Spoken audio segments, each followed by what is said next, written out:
everyone, and welcome to another edition of Sports Talk Weekly. I'm your host, Chris Jester, joined by Josh Gomez. Josh, how are you doing? Hey, pretty good. How about you? Doing good. Just watched Florida defeat the Dayton Flyers and move on to the Final Four. Pretty excited about that. We got a lot of NCAA tournament talk tonight. We've got Johnny Manziel, DeSean Jackson, NBA, NCAA. We got all kinds of things to talk about. Loaded show tonight. Not a loaded panel, but, me and Josh, we can hold it down. So, we're going to jump right into that NCAA tournament talk. Last week we were talking about the Sweet 16. Obviously, this week we'll be talking about the Elite Eight. We already know Dayton is out. That game happened earlier tonight. Florida won 62-52 over the Dayton Flyers. Dayton never really threatened in the game. They think this was finally that point where they got outmatched by a better team. I'm trying so hard not to sound like a homer, but that's what it was. If you watch the game, Florida just pummeled them inside. They dominated the boards. So Florida's moving on to the Final Four to play either Michigan State or UConn. And then on the other side of the bracket, it is the number 2 seeded Michigan Wolverines and the number 8 seed Kentucky Wildcats, and then the number 2 seed Wisconsin Badgers and number 1 Arizona. So I think it's Monday, we should know all 4 teams in the Final Four, right? The rest of the games are Saturday and Sunday, or is it just tomorrow? Or yeah, that would be Saturday and Sunday. Yeah, just tomorrow. Okay. So who do you got in the Final Four? Well, I got in the Final Four, obviously Florida. It'd be kind of dumb to go against that right now. Right. And then I'd say just to kind of, so at least my war zone of a bracket somewhat stays intact. Michigan State, Arizona, and Michigan. Okay. And then you weren't on the show last week when we did championship predictions. Who do you have winning the whole tournament?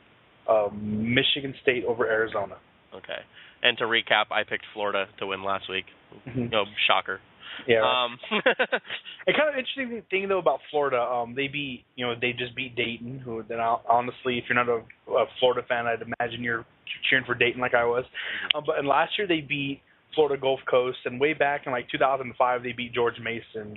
Any Cinderella team should want to avoid playing Florida at all costs.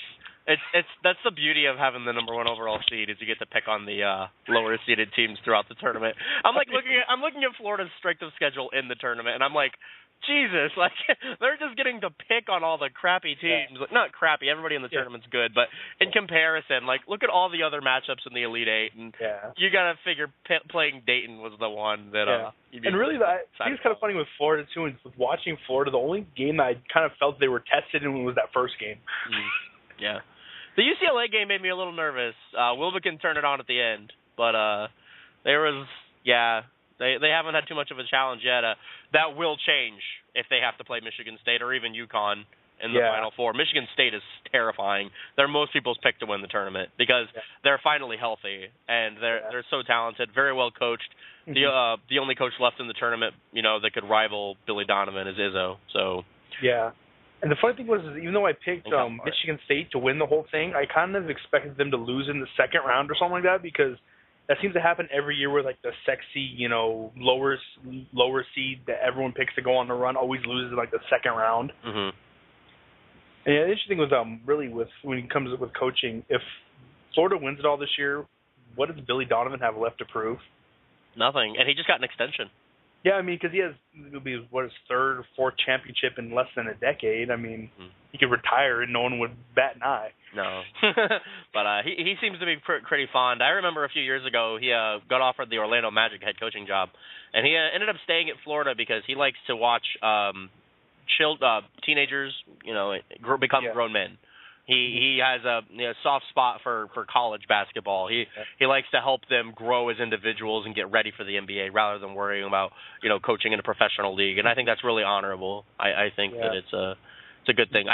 He's not a coach I could ever see leaving Florida. There's not a job in college basketball that could pull Billy Donovan away from Florida. And honestly, the Florida job has become one of those jobs that everybody wants. So why would he even have a reason to leave? Yeah, it's turned into one like Duke, North Carolina. It's gotten into that category.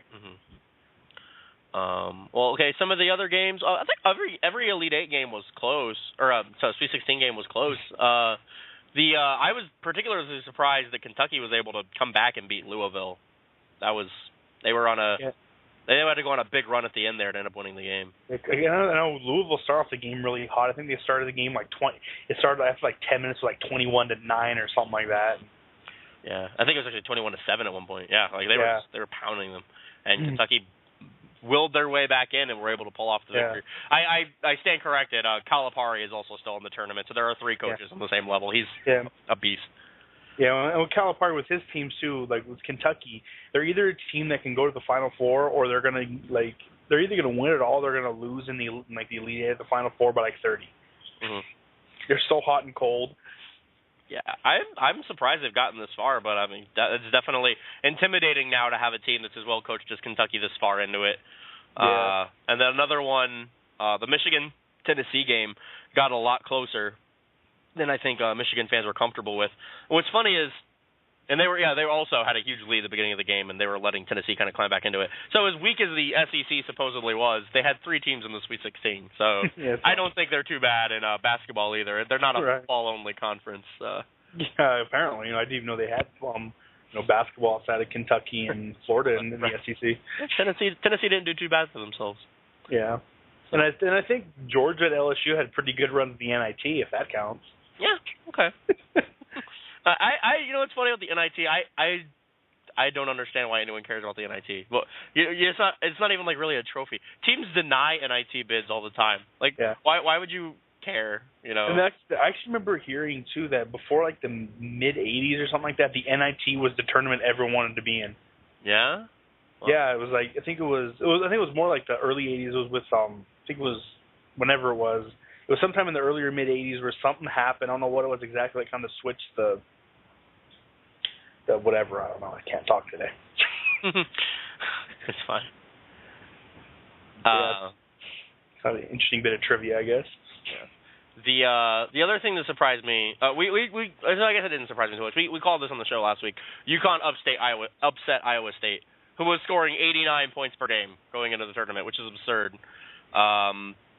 But yeah, UConn, another stellar program. That was my upset pick for the Sweet 16, so I'm glad they got through. Yeah. Man, I really wish I had done a bracket too, because this is pretty close to what I would have put down. I mean, anybody can say that. I wouldn't have had Kentucky in it, but. Mm-hmm. Yeah, the funny thing is with brackets, I do brackets, and I never expect them to hold up at all past like the first 3 days. Mm-hmm. Mine hasn't done too bad, but. I wonder if anyone's ever going to win that $1 million or whatever for having a perfect bracket. I thought it was like trillion or billion or something ridiculous. That's an absurd amount of money. Like the amount of money that you would pay like a baseball player, basically. That's how. Yeah, Yeah. You actually have a better chance at winning the lottery, they said, than getting a perfect bracket. I feel like I would dedicate more of my time to trying to pitch a perfect game in MLB 2K than I would trying to fill out a perfect bracket. At least just win $1 million from that. Okay, well, staying on the topic of NCAA basketball, Louisville guard Kevin Ware, the guy who gruesomely broke his leg last year and willed Louisville onto the championship, is transferring away from school. I don't think that really surprises anyone. He's getting a medical transfer so he can finish his career somewhere else next year. He hasn't said where. His family hasn't commented on it because he didn't even tell them. But most people that are close to him apparently aren't that surprised, and I guess it was like an expected move. And Patino wished him Godspeed, and I mean we're going to as well. I mean, good luck, and hopefully he transfers somewhere and finishes his career strong, and maybe even moves on to the NBA. I don't know. I mean, it was a horrible injury, and everybody's glad he's okay. And it was a scary moment, and we're glad that he's moving on. I don't know if he'd be able to play next year if he didn't transfer, so I guess it makes sense. Yeah, and just in terms of transferring and playing basketball, just the fact that he's going to be able to play again, I think, is what the real story is. I mean, I remember watching that injury happen live, and that was probably one of the worst sports injuries I've ever seen in my life. I wish him nothing. You can see the bone sticking out of the back of his leg. Yeah, I mean, there's the people like when they pan the crowd, there were people that were in tears, including Coach K. Yeah. If you haven't seen the photos and you don't have a squeamish stomach, you should look them up. Louisville guard Kevin Ware. They're terrifying, but it was something to see, absolutely. And it's a blessing that he's able to still play again. If you have any NCAA tournament with us, you can call into the show at 760-512-7247. We'd love to get some different opinions in here. Moving on, big news towards the positive movement of college football players being able to be treated like pro athletes and get paid and not have to worry about all these sanctions from universities for taking payment. The Northwestern football team won the right in court to form a union So that means that football players, that's a positive step in the direction of athletes being in college being able to be treated like pros. There's so many different angles you can look at this from. There's, positives and negatives to both sides. Should they be paid? Should they not be paid? Josh, where do you stand on the issue? Just in general, I think the paying college athletes thing, and actually when it comes to paying college athletes, there's a really cool documentary on Netflix called, I think it's Schooled, the Price of College Sports. Is really eye-opening when it comes to just really how crooked and how imperfect the NCAA system is as far as just helping athletes. But when it comes to paying them, I'm kind of on the fence with it, where I do agree that college athletes, especially college football players and basketball players, for how much money they make these universities, they deserve to be paid in some way.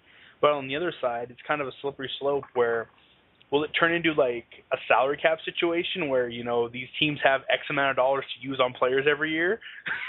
Right. I don't think there should be a salary cap limited necessarily, but what I think it is these players are they've decided they're going to try to become professionals afterward.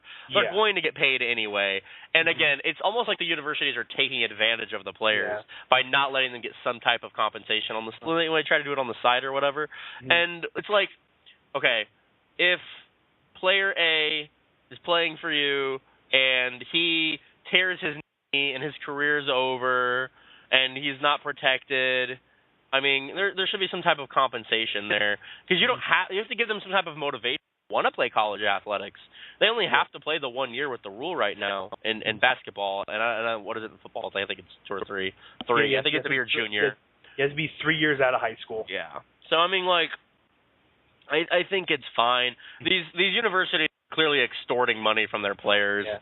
They Northwestern immediately came out and was like, oh well, they're student athletes. The key word here is student. It just smelled like we don't want to pay them. I do get that. But on the same time, when it comes to paying college athletes, it's going to come down to like, if you pay the football players and the basketball players, you're going to have to pay the tennis team and the track team. That's the one issue I have with it. I don't know. Like, I do agree that they do need to be paid somehow. I just don't know how. And just when it comes to the concept of amateurism, what the hell is amateurism? Like, one thing that like on the documentary I mentioned where they mentioned Cam Newton, how the controversy of Cam Newton at Auburn, when when all he did was basically ask his dad for advice like most people would, and then when his dad extorted money, and also what they mentioned too is that if a student that's on an academic scholarship, say it's whatever the amount is, and a member of his family needs, say someone just asked for, hey, can I borrow $20? And the person on academic scholarship, here's the $20 here, whatever. But if a person on an athletic scholarship does that, it's a violation. So it's kind of, it really is a thing. It shows how honestly, like, how imperfect and sometimes how crooked the NCAA can appear when you pretty much have these players, and when they like, for a lot of times with some of the the restrictions of these scholarships, like they can't get a part-time job like most college students can, and just a lot of stuff they can't do because of the restrictions of this amateur scholarship. That when these, especially in terms of with football, where these football programs make tens of millions of dollars, these coaches are making millions of dollars. Like it's an imperfect system, but at the same time, it's just kind of these. It's kind of, how do you do it fairly? Absolutely. It's a really sticky situation, and like you said, having to pay all the different teams would be a thorn. But the thing is, it's like you said, like, oh well, they try to act like they're still kids. Once you turn 18, you're an adult. Yeah, you know what I mean. And especially with the example too is with a lot of these big names like Notre Dame, Alabama. I'd imagine these football programs, these universities make millions, if not billions, of dollars off of these football and basketball teams. Absolutely. So when you're an individual and you're an adult and your name and your likeness is being used to create money for someone, you want to be compensated for that. And the only situation where that doesn't apply, it seems to be, is student athletes for college programs. Yes, they're being given the opportunity to showcase their talents for these universities, but let's not be naive and act like they're not giving as much, if not more, to the success of the program than Nick Saban. Sure, he's providing a lot of assistance, but if Alabama's not getting the best players, then it doesn't matter. They're not making millions of dollars. Exactly. That's the problem. And also a lot of these, universities, they'll sell football jerseys and basketball jerseys with these. They won't technically have players' numbers, but you see an Alabama number 10 jersey, you know who that is. A Texas A&M number 2, you know who that is. And these players can't get any money out of it. It just seems kind of, I don't know, obviously the NCAA is in the perfect situation. I mean, it's a perfect business model. You make millions and you don't have to pay the, employees. Yeah, absolutely. And that doesn't just sound ridiculous. Yeah, it makes you really root for this situation. It really makes you want them to be able to a union is a good starting point. I mean, their best interests are being looked out for. And that's a lot of these stories you hear about. A lot of these former college, about a lot of this stuff with how the NCAA sanctions work and this and I love college football and college basketball, but after doing a little bit of research on stuff like this, you feel dirty. You feel like after that documentary talked about when Arian Foster was telling his story about when he was. It was, when he was at Tennessee, and it was a nationally televised SEC game on ESPN, 100 million people in the stands and this and that. And then he gets back to his apartment, and there's nothing to eat. And then his coach brings him food, and it turns out that's an NCAA violation. Doing what any good Samaritan would do. Yeah. Yeah, it's absolutely ridiculous. If anything, even if they don't become paid athletes, limiting some of these kind of ridiculous scenarios of what is a violation, at the very least needs to be done. Because it's such a stupid, restricted thing. And so many situations where a very simple, small thing turns into a huge situation. A player getting a job from a neighbor can be turned into a incentive, you know what I mean? Yeah. It's ridiculous. Those stories where it turns out, they were a booster for, the school or whatever, and it's just, maybe the 70-year-old man just wanted to get his lawn mowed by a linebacker on the football team. Yeah.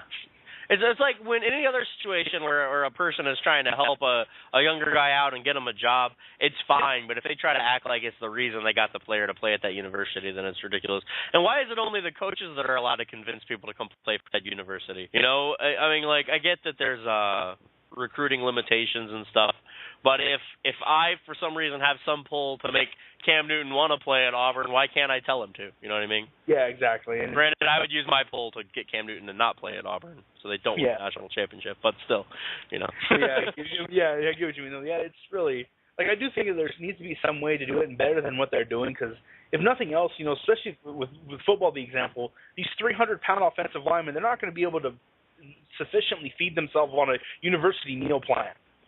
Absolutely.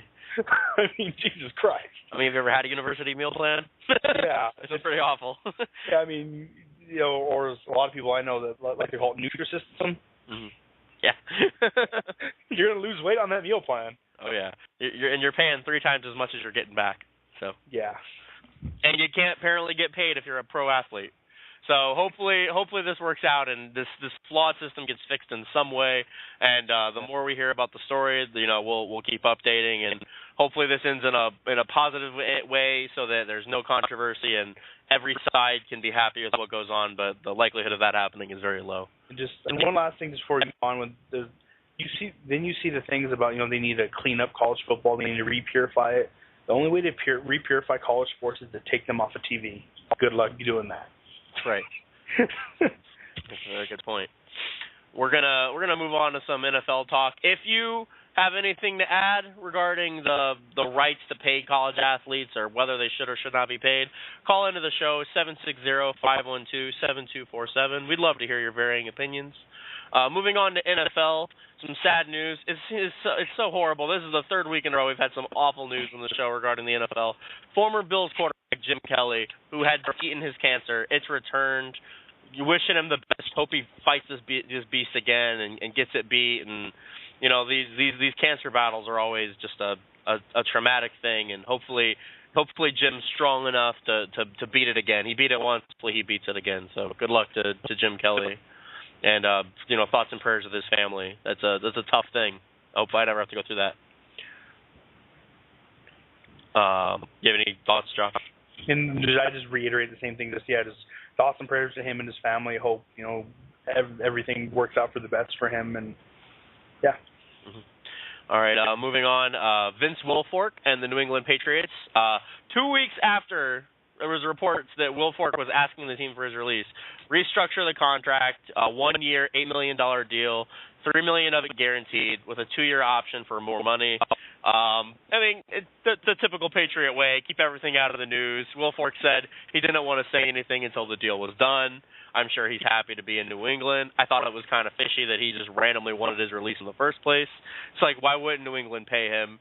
He's loved his career there. He's been there for 10 years. I'm sure he's got plenty in the tank, and he's such a versatile player at his position. He's so agile for a defensive tackle. I mean, I think he'll be fine. He's never injured. He's always stayed really healthy, and I the fact that they gave him a 1-year deal and they gave Revis a 1-year deal, it's pretty obvious New England realizes their window of a championship is closing, so they're trying to go all in for this 1 more year. So that's why Wilfork just gets the 1-year deal, and, he's a veteran, and, we might see the beginning of the rebuilding of the New England dynasty next season, so who knows. But, yeah, Wilfork back with the Patriots, good for him. Hopefully he'll get to finish his career there. But really underrated player, and if you don't know a lot about the guy, try to catch some Patriot games next year because the guy is a beast. I'm sure it's nice that he got injured in September. He's going to have a full year to recover and just get back to healthy, so that's great for them. Yeah, the interesting thing too about the Wilfork deal is it kind of shows, I think, with the Patriots, their style is kind of changing as far as free agency and team building, because this is probably like the first time they've made like a sentimental re-signing or restructuring. I mean, this would have happened 5-6 years ago. We've gotten cut like Richard Seymour.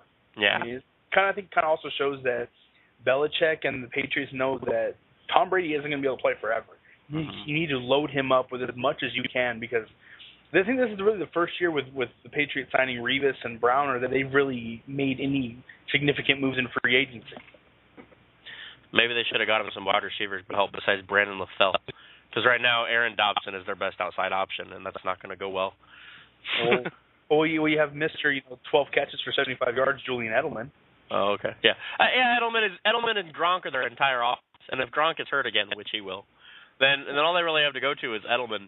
I mean, they don't have anyone on the outside to stretch the field. Dobson's their most reliable guy. Brandon LaFell has the physical body of a god wide receiver, and he has all the drops of a bust. So well, they have Danny Amendola for like all of 12 snaps a year. Yeah, that's not bad.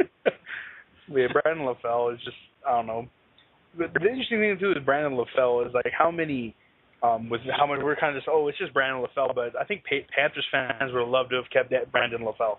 Well, looking at their depth chart right now, they have Cam Newton's grandma is the number 1 receiver on the team right now. Yeah, I think Nate to play 60 kids going to play slot for him. I mean, it's ridiculous. Yeah, they don't have anyone to throw to. That was a great reference, by the way. They don't have anyone to throw to. New England, Brandon LaFell is so disappointing because LaFell is like 6'3", 200 pounds. Like, yeah, if you just look at his raw numbers and his just attributes, there's no reason he shouldn't be, a 1,200-yard receiver every year. Yeah. This is a guy you're, like, salivating on watching at the combine and then really disappointed when he's dropping everything thrown at him. Yeah. Panthers fans are probably honestly sick of Brandon LaFell. They're probably more sad that Steve Smith is gone and in Baltimore because they desperately need him. Cam Newton's over there crying on the bench. He's sulking again, but it's because he's crying like that one kid in that YouTube video. Yeah. Maybe the Panthers need to look at DeSean Jackson, who the Eagles released after 6 seasons with the team, citing bad attitude and supposed rumors that he may be linked to a Los Angeles area gang, which Jackson calls ridiculous and irresponsible. Until there's any reason to believe he's in a gang, I think that's silly. I think it's odd that they'd bring that up, but I don't think... Apparently there was some article, I don't know what the website was, but there was like some note on a website I'd never heard of, honestly. It was like nj.com or .net or something that put out an article linking him to some LA gang. But as far as I know, he's never been, aside from, his constantly wanting more money, and then there was the worst contract year of all time. He hasn't never been arrested. He's never been... I really don't think, aside from just those few holdouts, and then I know after the season he asked for more money, despite the fact that he's going to be making $10 million this year. Mm-hmm. Aside from asking more money, he's never had any real off the field issues. Do you want to go into the Derek Ward spat on Twitter about it? Oh yeah, you read that? Derek, yeah, I think it was a little bit after it was the news broke and on NFL Live or something on one of those ESPN shows they were kind of talking about. And they were basically, from what I heard, they were just completely just ripping DeSean Jackson a new one, and then Derek Ward basically just he in so many words said you should really learn all the facts before you start attacking a man's character, because if you're going to report the story, that's one thing, but they were giving their analysis, and a lot of it was just personal attacks on DeSean Jackson that he didn't appreciate, and it was just it was a long period. Then he kind of made the comparison to the Riley Cooper situation from last year that you can't compare those two because they're two entirely different situations. I think part of also the reason that DeSean Jackson was released was maybe to kind of send a message to the rest of the Eagles that no one's irreplaceable in Chip Kelly's offense, and it's the offense, not the players that make the system work. Mm-hmm. That's definitely possible. Chip Kelly does seem like the kind of coach who would make a statement moves. Mike Tomlin, I remember his first year at the Steelers, made a really bold move and released Joey Porter for mouthing off at the coach. Oh yeah, and Joey Porter had a great season with the Dolphins, and then dropped off the face of the fucking planet after. Yeah. So it ended up panning out really well because James Harrison ended up blossoming into a much better linebacker than Porter was at the time. And then how many players that people consider still great players in the league have been cut by the Patriots, and 2 years later they're out of the league. Yeah. And then just with DeSean Jackson too, just his body type, he can do one thing really, really well. But if you look at Chip Kelly's offense at Oregon, it was it was kind of made with big physical wide receivers that could block in the run game, or maybe hold, depending on who you talk to. But and then DeSean Jackson's all of 150 pounds. He can run really, really fast, catch the ball. He's the fastest wide receiver in the NFL. I don't doubt that at all. Yeah, like straight line speed. Yeah, I wouldn't argue with that. And if you look at just his cap number, because I know he would after it was. I think he was 2 years into it, the contract extension that he got. Then after the season ended, he was asking for more money, but which was really confusing since he was scheduled to make $10 million this year from the Eagles. That also might have been part of it. Yeah. So and that's a ridiculous number for a wide receiver, by the way. Yeah, Calvin Johnson's like the only receiver who deserves that. Yeah, Calvin Johnson's cap number this year is $4.5 million for the record. That's gross. Yeah. Okay, well, give me some landing spots for DeSean. Give me 3. Well, one that makes sense, I guess, with this story, it makes sense. The Raiders, because they have cap space coming out the ass, Yeah. But honestly, another California team that would make a lot of sense would be San Francisco, because he could be what Colin Kaepernick needs, because Michael Crabtree, Anquan Bolden, Vernon Davis, they're all great pass catchers, but they're more underneath, possession receivers. What they need is a burner, and throw DeSean Jackson on that offense with Colin Kaepernick, who probably throw the ball from San Francisco to Minnesota. That would be just ridiculous. But I've also heard that he's going to be meeting with Washington, his first official visit, and Washington has kind of the same issues, but they really don't have a burner. They have Garcon, and that's it. Garcon's the over the middle guy. Mm-hmm. I'll go ahead and give you 3 that are a little more obvious. Kansas City reunite with his former coach and Andy Reid, and Kansas City's desperate for someone to challenge Dwayne Bowe. Yeah. I think Reid could keep Jackson under control. New York, join Michael Vick and Marty Morningwig. Shorter deal in New York, obviously.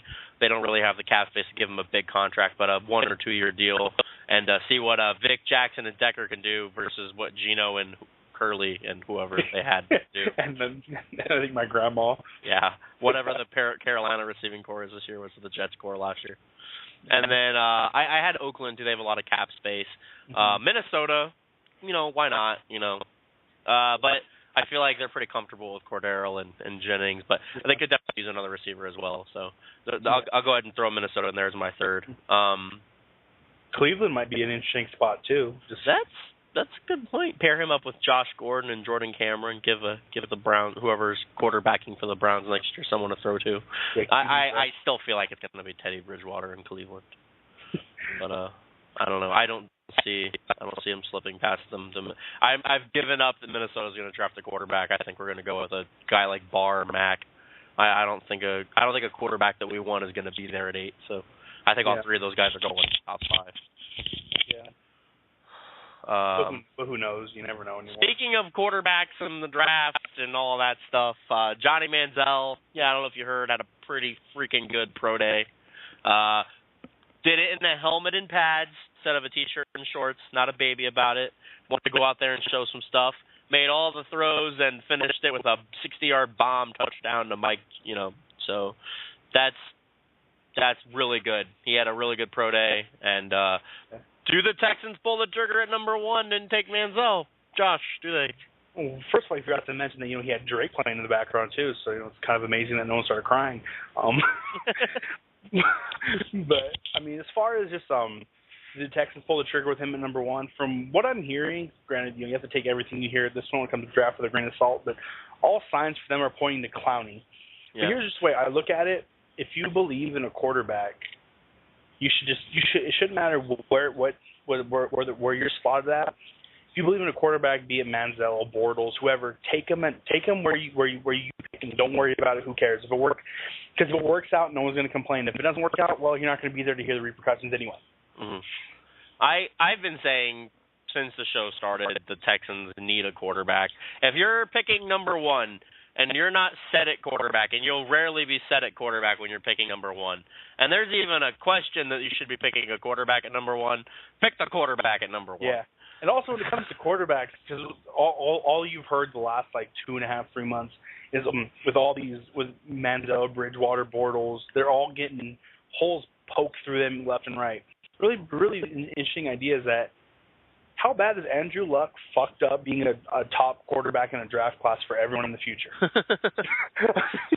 Because every other quarterback is, there was the quarterback, every quarterback aside from him and to lesser extent RG3, there was holes poked in there in every other quarterback's game, and basically it's getting to the point where fans, the media is starting to make it sound like if you're not Andrew Luck, you're not worth the number 1 pick. I mean, Luck's arguably the second best quarterback in the league, so that's why everybody's all on Andrew Luck's dick. He's so goddamn good. Yeah. That was a fluke that the Colts dropped into him like that. But I also say if we talk about when it comes to tanking, look at the Colts for tanking that year. I'm just saying. Oh, Manning's like I can play, and they're like, shh, no, you can't. Shut up! Look who's playing right now on Saturday. I mean, the Colts two worst. The Colts two worst. The skies following seasons happened when Peyton Manning was available, and then Andrew Luck. It's gonna happen again in 20 years with some other quarterback, probably Nate the Play 60 kid or something. Right. Again. Yeah. We're gonna try to get the trifecta with that reference. I swear. At the end of the day, we'll have said that 3 times. Yeah. Yeah, I mean, it's crazy because, I mean, even if you look at some of the other quarterbacks that have been drafted number 1 overall, before Andrew Luck or just the top tier quarterbacks like Matthew Stafford, before him, he didn't go number 1 overall, but Matt Ryan, a lot of these other quarterbacks over the last 10 years that have been picked, not number 1 overall, that have been picked highly, none of them, they all had flaws in their game. But for the most part, none of the top except for a few Mark Sanchez, obviously, Jamarcus Russell, most of them have turned out pretty well. But just Andrew Luck, just the concept of the prototypical, basically for lack of a better term, perfect quarterback, he's ruined being a quarterback prospect for everybody. Mm-hmm. Yeah, that's so true. I look at Manziel and I see Brett Favre 2.0. He's got the small body type, and people are worried about that. But the owner's in love with Manziel. He showed he had no flaws in his mechanics on the pro day. He did everything he was supposed to do. They can coach him. They can coach him to play safer, so he doesn't have to worry about the durability issue. But let him keep his explosive playmaking ability. That Duke game is all you need to prove Johnny Manziel is going to be a star. But at the same time, you also kind of look at just with Bill O'Brien, Johnny Manziel isn't his style of quarterback. You look at when he was at Penn State and with New England, he likes the big 6'4" pocket passer. Which there's nothing wrong with that. It's just, and then with also the big cries with the Texans just take the hometown kid. They've already, I've heard that story before with the Vince Young thing, and Bob McNair, the Texans owner, has shown he's willing to let the GM do what the GM is supposed to do, make player decisions. Yeah. The other thing is with whether it's I think it should be a quarterback. Doesn't matter if it's Bortles or Manziel, whatever.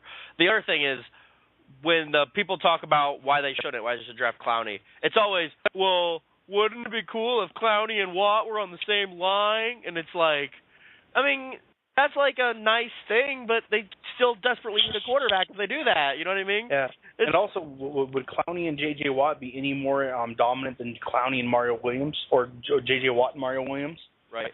Well, and what happens if Clowney ends up being a bust, and then the team is exactly the same as it is now because they don't have a quarterback and they're just relying on J.J. Watt, and J.J. Watt's going to cause enough disruption as it is on his own, and you can get pass rushing guys in there. Whoever's on the other side of J.J. Watt is going to fucking produce. It doesn't matter. Yeah. So I would put up 10 facts on the other side of J.J. Watt. Yeah.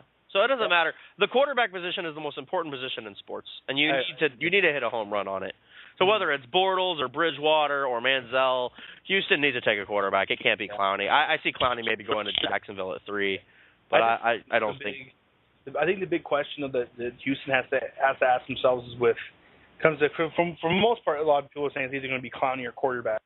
So you have to decide whether the difference between Clowney and a top of the second round caliber defensive end is wider than one of the big one, whatever quarterback you like the best over the likely quarterbacks that'll be available at the top of the second round, Derek Carr, AJ McCarron, whatever. That's the question you have to ask yourself. And honestly, this isn't popular, but I would say that the big 3 quarterbacks and the second tier quarterbacks, that gap's a lot wider than Clowney and those around defensive ends.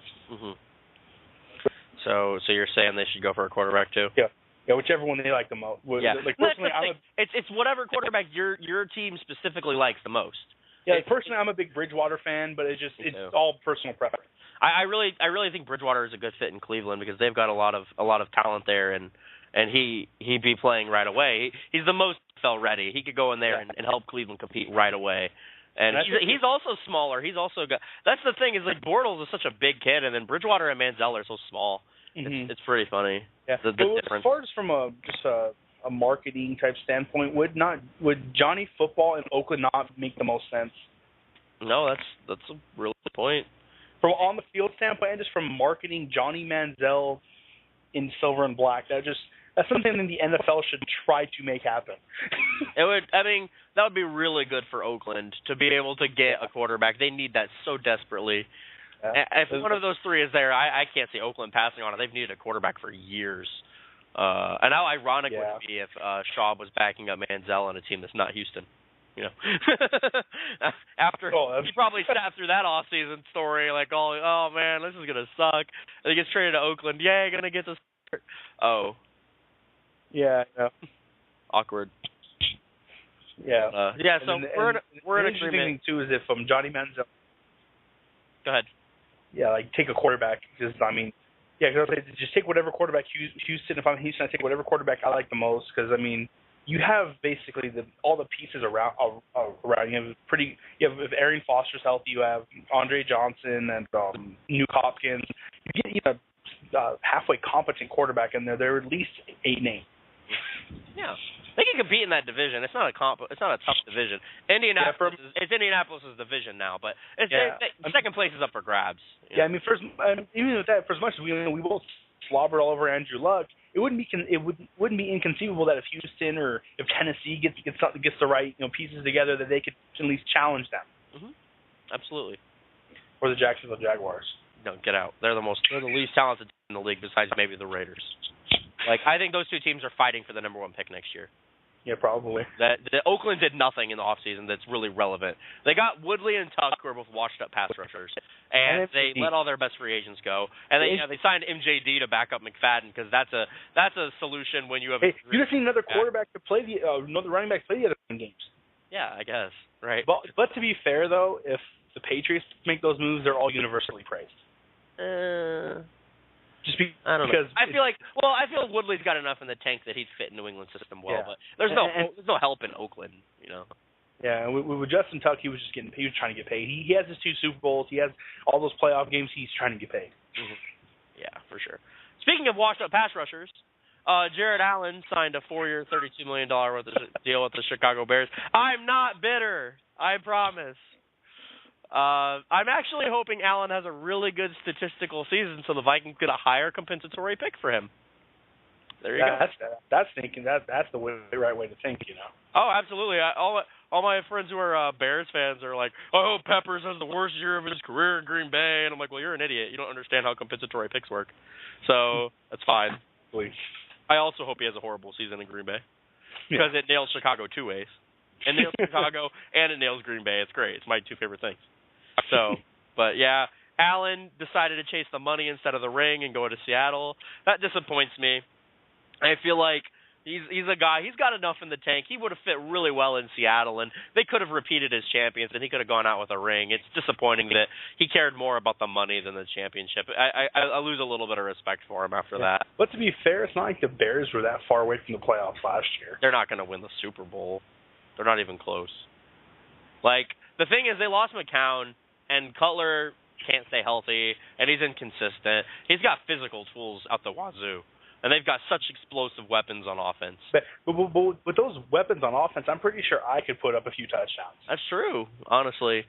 The thing is, like, also, like, that coach, you know, what if his schemes are figured out and their offense isn't as successful next season? Yeah, I mean, the same question you can ask about Nick Foles too. Yeah, absolutely. I'm not expecting Nick Foles to just throw 4,000 yards again next year like it's nothing. Everybody's acting like Nick Foles is just going to put up Drew Brees numbers every year now. We'll see.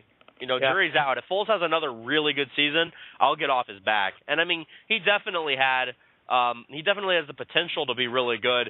Him and Brees have all the same records in high school, and Foles, you know, had a lot of talent, but he also was garbage in Philly for a while. So yeah, and but to be fair too, with Nick Foles, I'm a Nick Foles fan. Go back to when he was in college, but a lot of those that crazy touchdown interception ratio that he had was so lucky. There was I don't know how many games I saw where cornerbacks would be dropping interceptions. Mm-hmm.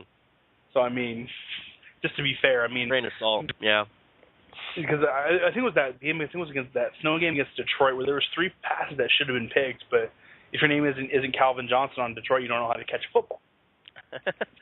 Well, hopefully they fixed that when they got Golden Tate. Well, not hopefully, but hopefully for them. So, yeah, you know, good luck, Allen. Chicago hasn't won a championship since 1985, so... Golden Tate's another guy that chased the money over the ring. Yeah. Oh, yeah, when you go to Detroit, that's a given. Yeah, but when you're Golden Tate, you're like your 4th year in the league, you already win a ring, is really, might as well just chase the money. He doesn't need to chase a ring anymore, right? Go get the money now. Get the ring. The interesting thing about the Golden Tate thing, too, is how Richard Sherman kind of mentioned that he thought that he kind of wanted Golden Tate and all the, and who else was the other guy? Michael Bennett and these guys to take less money to keep the team together, maybe win another ring. I wonder if he's gonna have that same train of thought when it's time for him to get his extension. He wanted them to take less money so he could get his bigger contract next year and they could still win. Yeah, that's the thing I was wondering. A friend of mine who's a Seahawks fan, we were talking about. Well, I wonder if he'll have the same team first attitude when he's gonna be when it's gonna be his opportunity to ask for $100 million. Oh, absolutely not. Sherman's gonna get paid out the ass. Yeah. And hey, he's earned it. He's earned it. I have nothing. Definitely. 2 years in a row, there was Defensive Player of the Year talk for that guy. So I just think with on topic of, I don't think he'll ever win Defensive Player of the Year as long as him and Earl Thomas are together because they'll cancel each other out. Yeah, and Cam Chancellor too. Their secondary is nuts. Losing Browner hurts them a lot, though. I think Seattle actually really has to address the corner position in the draft because I think they lost one of their other corners too to free agency somewhere. Yeah, that's not good for them. Yeah, they lost 2. They lost their nickel and second corner. So yeah, I think it was Walter Thurman. I think was his name, or Byron Maxwell, or someone. I don't know. I think it was Byron Maxwell actually. Yeah, but if Dan Schneider, if the last few years are any indication, they're just going to replace him with a couple more guys who are going to be in the Pro Bowl. Mhm. Yeah, Seattle's defense is nasty. They first time Matthew Berry has ever listed a defense in his top 100 in his first offseason rankings for fantasy football. The Seattle Seahawks are 94th. Yeah, I saw that. I was like, whoa, because you know me, I don't draft defense till the second to last round, right before the kicker. I stay away. Well, that's normally how I am too. Yeah, that's how winners rank their teams, or do their drafts. Yeah. But there's also an interesting thing. I think it was on I don't know, some fantasy analyst says, I can't remember who it was exactly, but when it comes to drafting defenses, if you get to a point in the fantasy draft where the 49ers defense is there, or you pick a fourth receiver, that's when I think you can at least consider it. Yeah, it depends. It depends on the situation. How high are you on that receiver and whatnot? Yeah, exactly. I mean, normally I'll draft. What I do, honestly, I think we both do the same thing. We just look at who plays like the Jets or the Jaguars week 1. That's what I did. Oh yeah, I picked up the Bucs. They were playing New York week 1. It was I think I had the Chiefs. They were playing the Jags. They ended up being really worth hanging on to. You know what? I almost blew the championship because I had the Panthers defense for so long, and I cut them right before they really started just booming out numbers. Yeah. I was really upset about that. Mm-hmm. It ended up being okay. Yeah. Well, we got through all the NFL talk. It didn't even reach an hour. I think that's a record. And we didn't mention the Super Bowl, so I'm just going to go ahead and mention the Super Bowl so I can get that out of the way.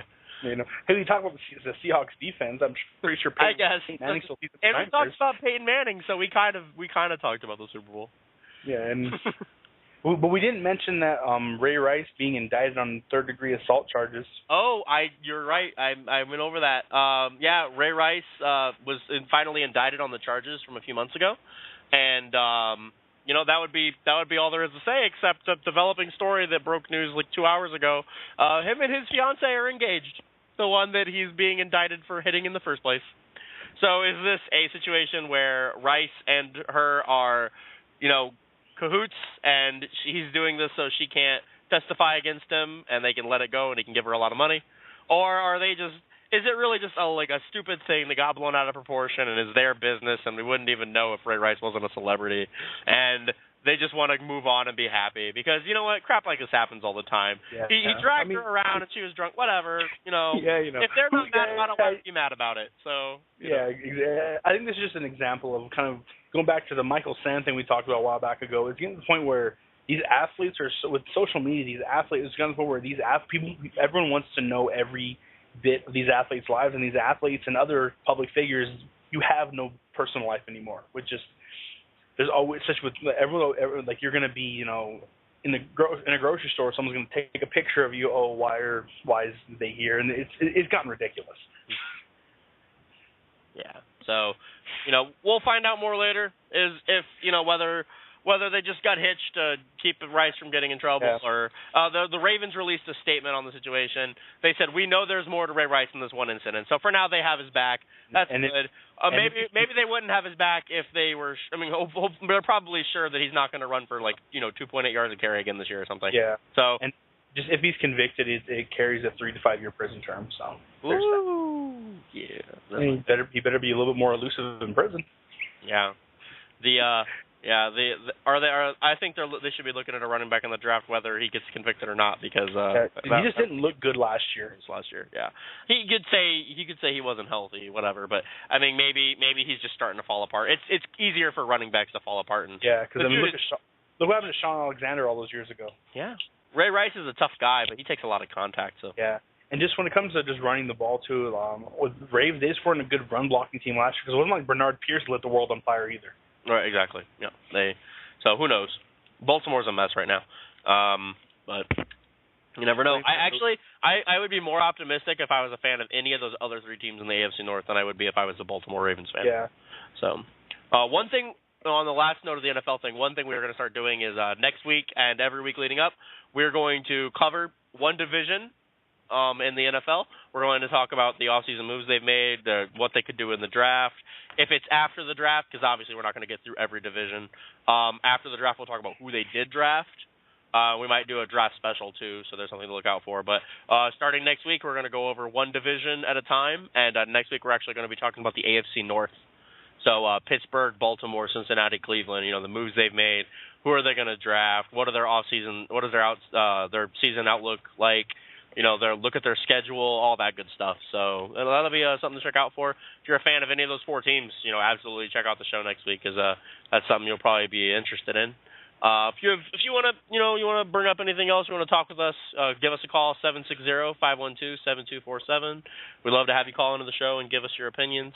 We're going to move into some baseball, which isn't very common on the show, but 2 monumentally huge contracts that make me want to be a professional baseball player happened in the last week. Miguel Cabrera signed what is going to be the richest contract in Major League Baseball history, a 10-year, $292 million contract extension with the Tigers, with incentives can go up to $352 million. Since 2004, only Ichiro has played more games in the league than Miguel Cabrera. So he's durable. He's proven he's worth it. The Tigers wanted to take care of their guy. There was just more of a thank you signing, I feel. He probably won't play out the whole 10 years. And one of the things I've noticed with baseball, these big contracts never work out. The player never ends up being worth it. But, you know, they wanted to take care of their guy. That money they were going to spend somewhere else. They just didn't end up working out, so they decided to go ahead and take care of Cabrera. You know, props to him on becoming rich as shit. And, you know, that's great. And the other one, Mike Trout signed a 6-year, $145 million contract with the Angels. They wanted to lock him up longer, but he wanted to be a free agent when he was 28.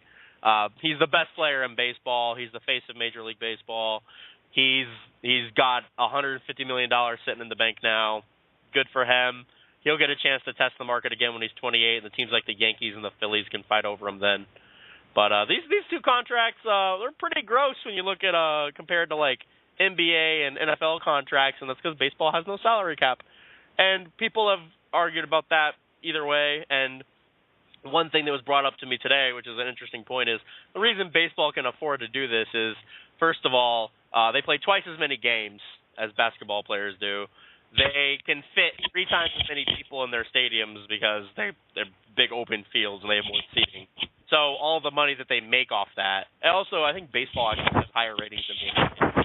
So the people that they make so much more money that it ends up getting paid back out to the players. So if the owners want to spend more money, more power to them. We can argue for days whether baseball should have a salary cap, but Josh, what are your thoughts on Cabrera and Trout? I feel like I think everyone's going to agree signing Trout was a good move, but Cabrera, 10-year deal, worth it or not? Obviously, great player, but first thing I'm gonna say is I wish I spent more time, fielding ground balls and taking batting practice when I was a kid. Jesus Christ! I know, right? Yeah, $282 million to play a game. Fuck. Yeah, God, I was wasting way too much time, at wrestling camps and football camps. Jesus Christ! But yeah, absolutely. But what I'll say though is about the Cabrera contract. There's no argument saying because he's probably one of, if not the best hitters in baseball. Just extending him long term makes sense. It's just, will he be worth that kind of money when he's approaching 40, as he is as now is when he's like right around 30? Mm-hmm. That's the big question I have. But he's baseball, and if you look at the last big contract, this is obviously the biggest, but the next one, the one that comes on when I come to a huge contract is A-Rod, and I'm pretty sure the last few years the Yankees wish they could take that contract back. Yeah, that's the thing. Getting this contract when he's in his 30s is kind of ridiculous. Like, Trout is 22, mm-hmm. and he's going to be in his prime, and he's going to still be in his prime when his contract's up. Yeah. And Cabrera is already in his 30s, so a 10-year, $300 million contract is absurd. And on the topic of the Trout thing, a lot of people are saying, why didn't he get more money? And they wanted to, from what I heard, they wanted to extend him they want to give him a 10-year extension, but like you mentioned, he wants to hit the market again when he's, I think, right around 28, and he will probably have ridiculous numbers because, he's only 20, he's in his early 20s now, and you could argue that he's not even really in his prime yet, and just, you can only imagine what he's going to get when he hits the open market again if he keeps playing the way he has been. He will probably approach $1 billion. Of course they wanted to give him a 10-year deal now. They know damn well he's going to make so much more money when he's 28. They know, and there's going to be maybe a handful of teams that are going to be able to offer him what he wants. Yeah, absolutely. So Trout did the right thing for him, and they took what they could get out of him. So okay, we'll keep him for 6 years, and hopefully they can get a championship or 2 out of him. But yeah, the guy, runner, hitter, everything, consistency. Yeah. Trout is a beast, best player in the league. So it's good for him, good for the Angels. For the Tigers for now. We'll see if they feel that way in a few years. The best player in the league is not even close. It's really not. But yeah, you look at all these deals like Albert Pujols, Ryan Howard, Alex Rodriguez. The big contracts, they rarely work out. So hopefully it works out for Detroit. But and Seattle with Robinson Cano, Absolutely. There you go. Cano. That was lame. Yeah. That was a little weird. Moving on to some NBA talk. The playoffs are going to be starting up soon. A team that's not even close to making the playoffs, even in the East. The Philadelphia 76ers tied an NBA record for the 26th straight loss the other night. They play the Pistons tonight to set the record. Is tanking an issue in the NBA, Josh? Of course it is. I mean, if you look at the Sixers, they aren't trying. I'm pretty sure there are some middle school AAU teams that could probably hang 100 on the Sixers right now. Mm-hmm. They aren't even trying to field a winning basketball team.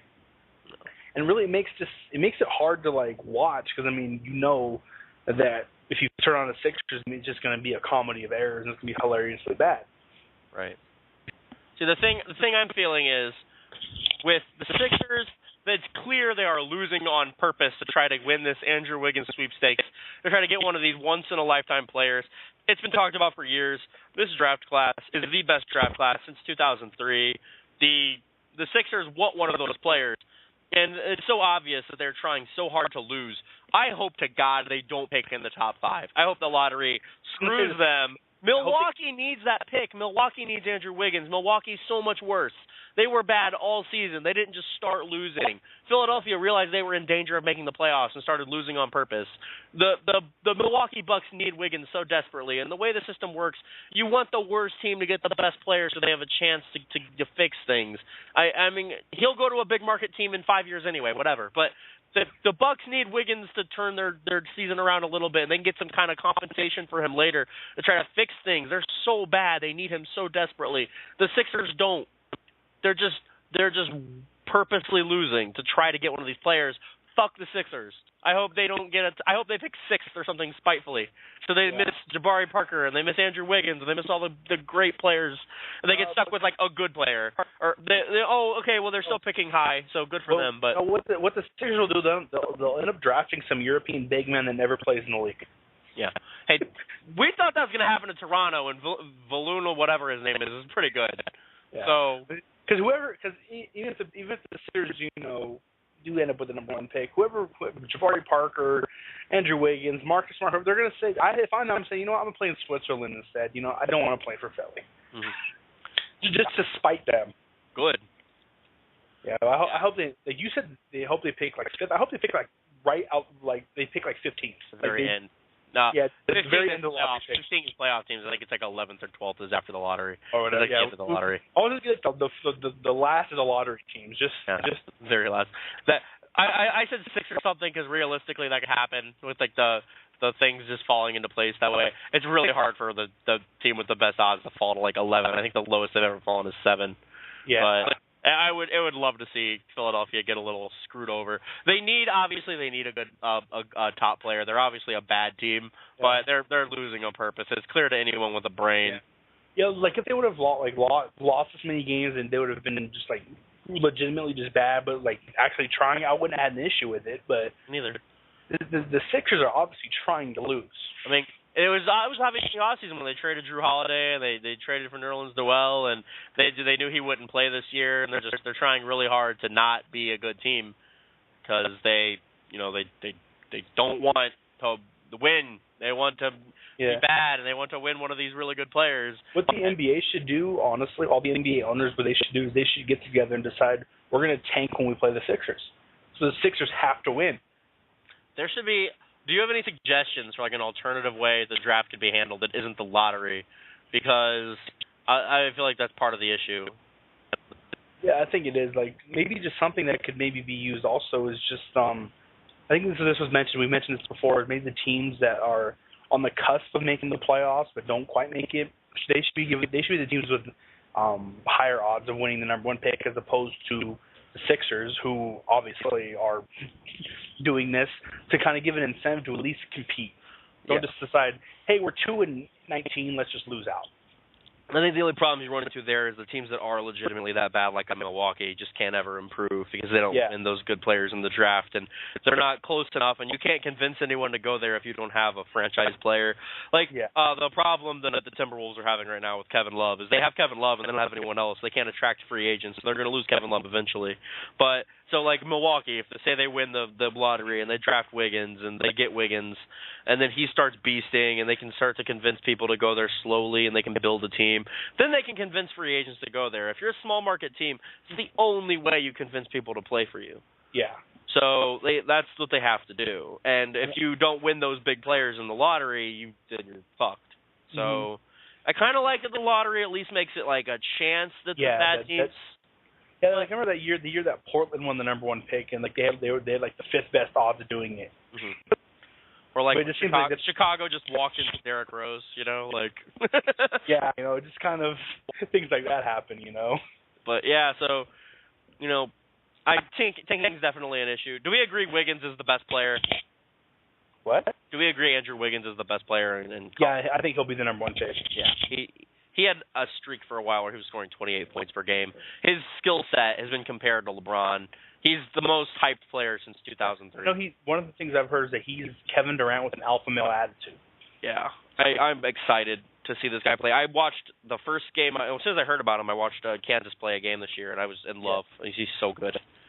Yeah. I'm really excited to see him make it to the NBA. I'd love to see him in a Milwaukee Bucks uniform because they need it so bad. What I'm curious about, though, is then with Andrew Wiggins and Jabari Parker, that in 5 years when they start, doing the LeBron-type stuff where they basically think they're God's gift to basketball, how much the media that's built them up is going to start tearing them down. Oh, yeah, it'll happen. It happened with LeBron. It's happened with Tebow. It's inevitable with Johnny Manziel. Oh, yeah. Yeah, guys like him, like Johnny Manziel's getting the hate already because of the hype. And it's like, why do you hate on the guy, man? He's great. He's fun to watch. If I want to hang out if I want to go out and party with any player in the NFL draft, it's going to be Johnny Football. Hell yeah, it is. Johnny Football will get you laid. Jesus Christ! I mean, his daddy's Texas oil rich, for God's sakes. Oh yeah, absolutely. Don't blame the guy. He don't need the NFL. He's doing it for love of the game. He ain't doing it for the money. Well, we were talking about Kevin Love, and we'll go ahead and jump right into that. It's just a rumor right now, but Kevin Love, he's eyeing the big markets. When he becomes a free agent, he's looking at L.A., New York, and Chicago. I particularly hope it's that last one. But yeah, so not a lot of substantial things to go off there, but I think everyone's thinking L.A. because he played at UCLA. His dad played for the Lakers. But, the other two are appealing as well. I think Chicago's got the most to put around him. Yeah. Derrick Rose, Kevin Love tandem is pretty exciting. If we can't get Carmelo, I'd love Kevin Love. I'd actually rather have Kevin Love than Carmelo. Kevin Love is a freak. He's the best power forward in the game and a top 5 player in the league. And he plays for Minnesota, so people are like, what? And his eyes are beautiful. And he's a top 5 player in the league, and he's white. And he's white. There's a top 5 player in the league, and he's freaking white. He's not Larry Bird, and he's white. If he was black, he'd be right there with LeBron. But since he's white, he just physically can't jump that high. Right. I apologize to anyone I may have offended. No, that was great. Oh my gosh. But yeah, so I mean, Knicks, Lakers, Bulls, all would be great destinations. We know one thing: he's not staying in Minnesota. Hell no. He wants to get a tan. Yeah, he needs one. It'd be interesting though to see him end up with the Clippers. Him and Blake Griffin. LA, yeah. I don't think they have the cap room to keep him. So yeah. Let me just play 2K for a few minutes. Just leave me alone. We don't even 2K doesn't even pay the bills. We just give them a free plug. Oh. Last topic of the night. Eastern Conference button heads. The only 2 teams in the East worth even talking about. The Indiana Pacers, Miami Heat. Game earlier this week. Pacers beat the Heat. Statement game for the Pacers, right?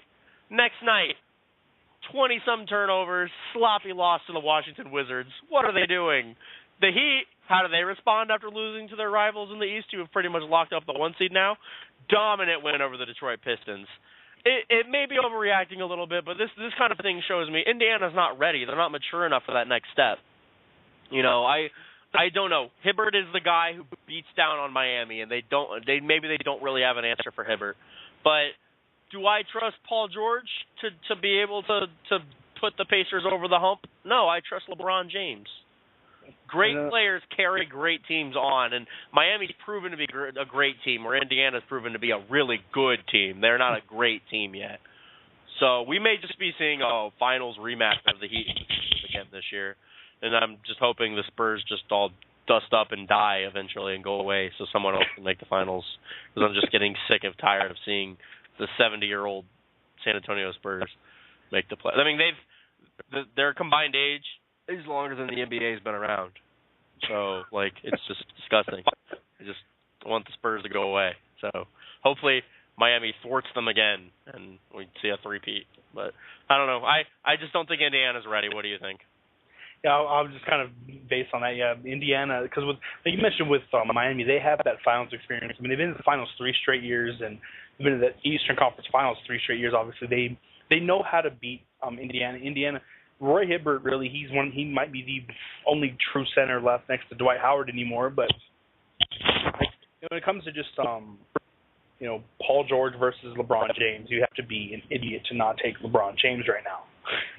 Yeah, George is like having a good season. He's just not stepped up in the way they've needed him to be the guy, to be the lead guy on a team. And then when it comes to Paul George too, like last year he was getting all this hype being underrated, this and that. It's almost getting to the point now where he's starting to flirt with that overrated category now. He's not in that LeBron Durant category yet. Not yet. I think he can be. Very good player. He's not ready yet. He's not at that level. And that the Danny Granger trade's actually backfiring a little right now. I think they're missing him off the bench. He gave them another dimension, and Turner hasn't given them that yet. So hopefully that changes in the playoffs for them. It'd be nice to see a different team in the finals. I'd like to see 2 different teams in the finals this year. But Evan Turner isn't used to being around a team that knows how to play basketball. So well, yeah, he came from the Sixers. It's like, oh my God. That's another thing. The Sixers traded Evan Turner, who they used the number 2 pick on a few years ago, who was finally playing well, and then they released the guy they traded him for. If that's not tanking, I don't know what is. Being the Oakland Raiders. I mean, the Raiders have been tanking since 2002. So, 2008 technically. With there was Jamarcus Russell. Yeah, they didn't even. Yeah. Food for thought. The Raiders had Adrian Peterson and Calvin Johnson in front of them, and they drafted Joe Walrus. That's all anyone ever needs to know.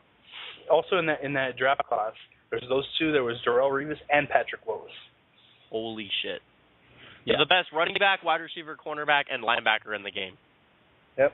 And Jamarcus Russell went number 1 overall. I mean, I know hindsight is 20/20, but still. That's disgusting that happened. Yeah. That's as gross as saying Greg Oden was taking over Kevin Durant, and that Michael Jordan wasn't the number 1 overall pick. Yeah. But with Greg Oden, to be fair, when he was healthy in Portland, he was pretty good. It was just he was an 18-year-old body. He was a 45-year-old man in an 18-year-old body. But Kevin Durant, Josh.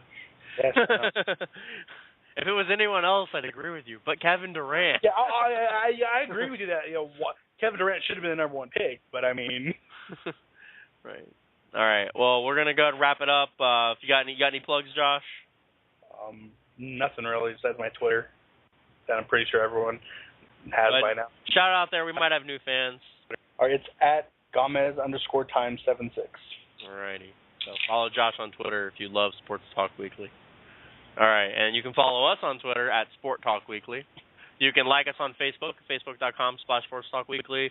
Follow our shows on archive versions on Stitcher Radio, YouTube, all that good stuff. Just tune in next week on Saturday. Saturday, 9 p.m. Eastern, 6 p.m. Pacific. We'll have all kinds more stuff to talk about. You guys have a good night. Take it easy. Thanks for checking out the show.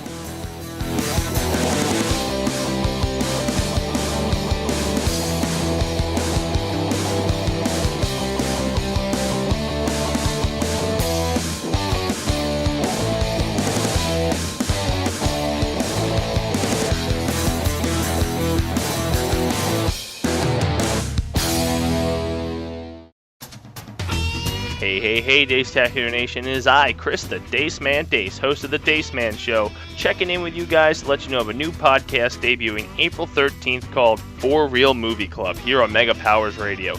Join me for the month of April as I moderate a panel of 4 movie buffs as we discuss Mel Brooks films. Once again, ladies and gentlemen, that's April 13th. Tune your radios to Mega Powers Radio. And ladies and gentlemen, it's showtime.